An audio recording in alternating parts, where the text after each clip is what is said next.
बिरजू, ओ बिरजू, अब तो उठ जा बेटा। सूरज सिर पे चढ़ाया है, कोई काम धंधा करेगा भी या नहीं? अरे अम्मा, सुबह ही तो हुई है, थोड़ी नींद और लेने दे। सुबह? अरे छाती चीर के दोपहर बोल रही है। खेतों में सब लोग काम पे लग गए और एक तू है। काम करने से भागेगा तो भूख भी भागेगी तुझसे। बिरजू, हमने खेत में पसीना बहाया और तू यहाँ पंखा झलवा रहा है। क्या करूं बाबूजी, खेती में मन ना ही लगता। वो देखो, लल्ला पंडित का छौरा शहर में नौकरी करता है, कितनी चकाचौंध है उसके जीवन में। तो क्या तू भी सपना देखेगा कि बिना मेहनत के सब कुछ मिल जाए? लल्ला पंडित का छोरा रात रात भर फैक्ट्री में खटता है। बेटा, मेहनत का कोई विकल्प नहीं होता। काम से भागेगा तो जीवन भी तुझसे भागेगा। बिरजू गुस्से में बिना कुछ बोले बाहर चला जाता है। बिरजू के पैर गांव की गलियों में चलते जरूर थे, लेकिन उसका मन सपनों के ऐसे शहरों में भटकता था जहां मेहनत नहीं, सिर्फ आराम था। पर वक्त की रेत हाथ से सरकने लगी थी। अब और बर्दाश्त नहीं होता। रोज का यही हाल है। बिरजू दिन भर आवारा घूमता है, खेत की ओर मुड़ता भी नहीं। तो अब क्या करे? बेटा है, कितना भी डांटो सुनता ही नहीं। कल मैं राजा साहब के पास जा रहा हूँ, शायद वो ही कुछ करे। ऐसे निकम्मे लड़कों के लिए सजा ही इलाज है। राजा? अरे पर इतना बड़ा कदम!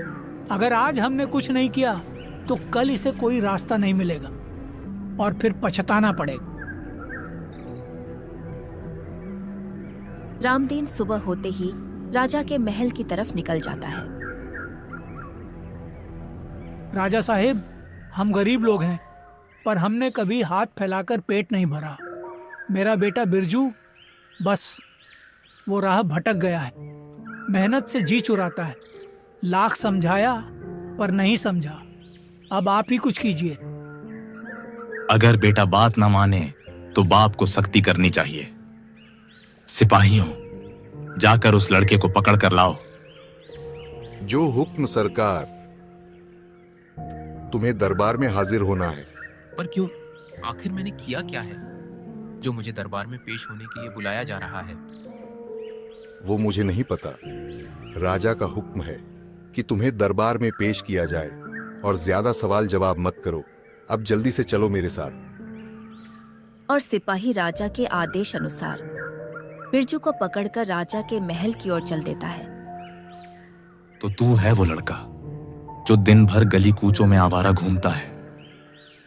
मैंने कौन सा गुनाह किया है? आराम पसंद करना जुर्म है क्या? आलसी आदमी से बड़ा चोर कोई नहीं होता, क्योंकि वो वक्त, विश्वास और सपनों को चुराता है। ले जाओ इसे, 2 दिन कैद में रखो, शायद अकल ठिकाने आ जाए। सब मुझे ही दोष देते हैं, कोई मेरी सुनता क्यों नहीं? क्या मेरी ख्वाहिशें गलत हैं? 2 दिन बाद बिरजू रिहा होकर बाहर आता है। उसके माँ बाप उसे महल से लेने के लिए आते हैं। चल घर चल बेटा, उम्मीद है अब कुछ सीखा होगा तूने। हाँ बाबूजी, बहुत कुछ सीखा है। ये गांव, ये खेत, ये मेरी सांसें घोंटते हैं। मैं भाग जाऊंगा यहाँ से, कहीं बहुत दूर। और यूं शुरू हुआ बिरजू का सफर, एक भागे हुए सपने की तलाश में जो उसे उसकी असली मंजिल से मिलवाएगा। पर रास्ता आसान नहीं होगा। कभी तो सोचते होंगे मेरे माँ बाप की मेरा भी कोई सपना होगा, लेकिन क्या करें, हर बार मेरे हिस्से सिर्फ ताने ही आते हैं। अब नहीं, अब कोई नहीं रोकेगा, न माँ की आंसू, न बाप की चुप्पी। कुछ फैसले ऐसे होते हैं जो घर की देहरी नहीं छोड़ते, पर जिंदगी की दिशा बदल देते हैं। बिरजू अब जंगल के बीचों बीच है। आसमान में बादल मंडरा रहे हैं। वह एक पेड़ के नीचे बैठता है, थका हुआ, भूखा, प्यासा। रोटी की खुशबू भी अब याद नहीं, माँ की गोद जैसी नींद भी नहीं आई कई रातों से। अचानक बिजली चमकती है और फिर जोरदार बारिश शुरू हो जाती है। बिरजू उठता है और उस तेज बारिश में ही अपने लिए कोई आसरा ढूंढने लगता है और वह तेज बारिश में एक झोपड़ी के पास पहुंचता है। तू कौन है रे छोरे? भूखा लगता है, चोर तो नहीं है ना? नहीं, अभी तो कुछ भी नहीं हूं, बस इंसान हूं। रोटी मिलेगी क्या? रोटी फालतू में नहीं मिलती। यहाँ जंगल का नियम है, या तो कमाओ या चुराओ। मेरे पास कमाने की कोई कला नहीं। अगर चोरी ही एकमात्र राह है तो वो भी सीख लूंगा। नाम क्या है तेरा? बिरजू। और मैं हूं कालू। लोग मुझे साया कहते हैं क्योंकि मैं अंधेरे में ही दिखता हूं। चल, आज तुझे रोटी दूंगा, कल से काम सीखना शुरू। हर घर में दरवाजे के पीछे कहानी होती है और तिजोरी के पीछे लालच। आज हम दोनों की किस्मत दरवाजा खोलने पर टिकी है। मैंने आज तक किसी का सामान नहीं छुआ। अगर पकड़ा गया तो? डर से बड़ी कोई जेल नहीं होती बिरजू। याद रख, जो डर गया वो जीते जी मर गया। बिरजू डरता हुआ घर और चोरी कर कर बाहर आ जाता है। बधाई हो, अब तू भी साय का हिस्सा है। बिरजू अब थोड़ा चालाक हो गया है। 2-3 बार छोटे मोटे सामान चुराए हैं, लेकिन उसका मन अब भी बेचैन है। कालू बाबा, कभी तुम्हें पछतावा नहीं होता? हर रात होती है पछतावे की, मगर फिर सुबह भूख आ जाती है। अगर मैं मेहनत से कुछ बन पाता तो शायद चोरी ना करता। हर कोई मेहनती नहीं बन सकता बिरजू। कुछ लोग हालात के नीचे दबकर रास्ता बदल लेते हैं। लेकिन सुन, तू अलग लग रहा है मुझसे।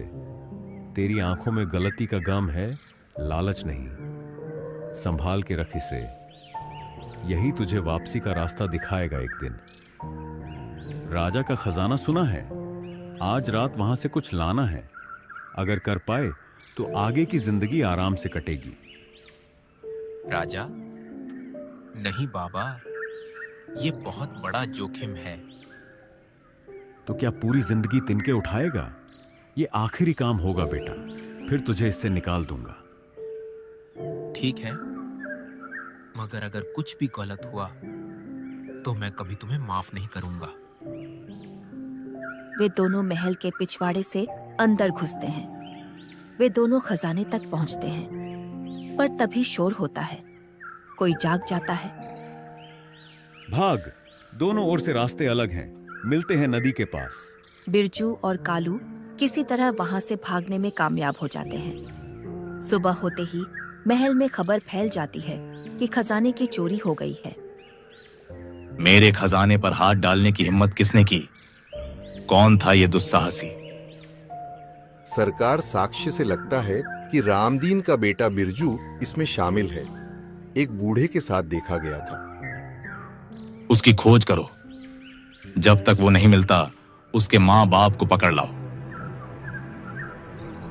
रामदीन और गोमती खेत से लौट रहे हैं। तभी सिपाही आकर उन्हें जकड़ लेते हैं। राजा का आदेश है कि तुम दोनों को बंदी बना लिया जाए। हमने क्या किया? हे भगवान, क्या हमारे हिस्से अब सिर्फ शर्म है? राजा का आदेश है, जब बेटा नहीं तो माँ बाप जिम्मेदार है। ये जो सोने की मोहरें हैं ना, ये आज भी मेरे पेट की आग नहीं बुझा सकी। जो चोरी करके पाया है उसमें चैन कैसा? बिरजू निराश मन से सोने से भरा झोला उठाता है और खुद से बड़बड़ाता हुआ चल देता है। उसी दिन दोपहर बारिश फिर से शुरू होती है। बिरजू कंधे पर झोला लटकाए एक पगडंडी पर चल रहा है। बारिश तेज हो जाती है। थोड़ी दूर पर एक छोटी सी हवेली दिखाई देती है। वह दरवाजे तक पहुंचता है और छांव लेने के लिए अंदर घुस जाता है। कोई है? बारिश में भीग गया हूँ। बस थोड़ी देर के लिए रुकना चाहता हूँ। अंदर से आवाज आती है, लड़की की आवाज, स्पष्ट और आत्मविश्वास से भरी हुई। कौन है? क्यों आए हो? चोरी करने तो नहीं आए हो? नहीं, मैं बस एक भटका हुआ मुसाफिर हूँ। अगर आपको लगता है कि मैं खतरा हूँ तो चला जाता हूँ। भीग जाओगे, अंदर आ जाओ, मगर ध्यान रहे, अगर कुछ भी गलत किया तो झाड़ू से मारूंगी। आपकी नजरों की तलखी ही काफी है। मुझे सीधा रखने के लिए झाड़ू की जरूरत नहीं पड़ेगी। लड़की मुस्कुराती है और रसोई की तरफ मुड़ जाती है। बिरजू दरवाजे के पास बैठता है और झोले को अपने पास कसकर रखता है। नाम क्या है तुम्हारा? बिरजू। मैं गौरी हूँ। ये मेरा घर नहीं है, मालिक का है। हम यहाँ रहकर उनकी देखभाल करते हैं। आप खुद को मालिक क्यों नहीं मानती? जो घर में दिल से काम करे, असली मालिक वही होता है।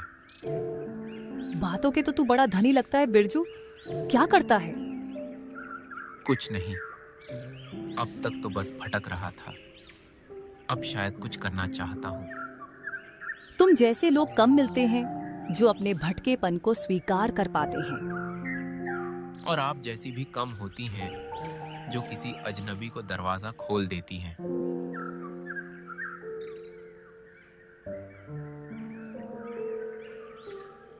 कहाँ जाओगे?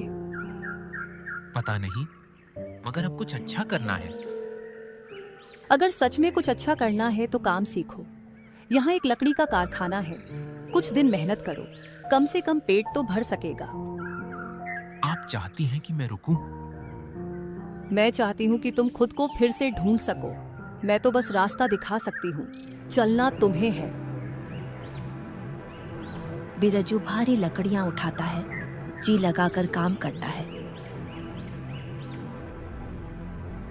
तू किस मिट्टी का बना है रे छोरे?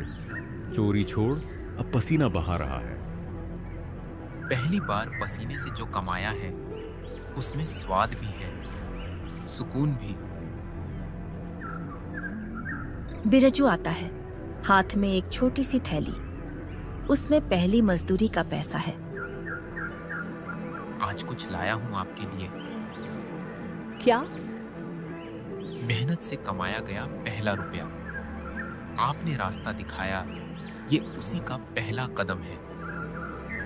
अगर तुम वाकई बदलना चाहते हो तो कल मेरे बाबा से मिलो। तो आप वही बिरजू हैं जो गौरी को अच्छा लगने लगा है। अगर मेरी वजह से माँ बाबा को सजा मिली है तो उसका जवाब देने का वक्त आ गया है। अगले दिन बिरजू महल की तरफ निकल जाता है।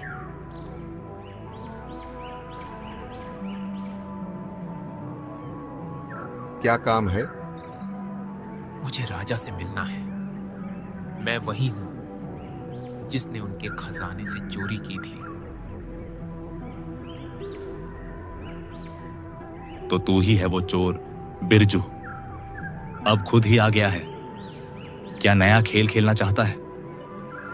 न कोई चाल है, न छल। मैं वो बेटा हूं जिसके माँ बाप आज भी जेल में हैं। मैं उन्हें लेने आया हूं। और तू ये सोचता है कि सिर्फ यूं आकर माफी मांगने से सब माफ कर दिया जाएगा? मैं माफी मांगने नहीं, जवाब देने आया हूं। पिछले 6 महीने से खेत जोत रहा हूं। गांव के हर चौपाल में मेहनत कर रहा हूं। किसी से भी पूछिए, मैंने अब एक भी गलत काम नहीं किया। राजा थोड़ी देर सोचता है और फिर सिपाही को बुलाता है। जाओ, उस गांव के पटवारी से पूछ कर आओ, क्या ये सच कह रहा है?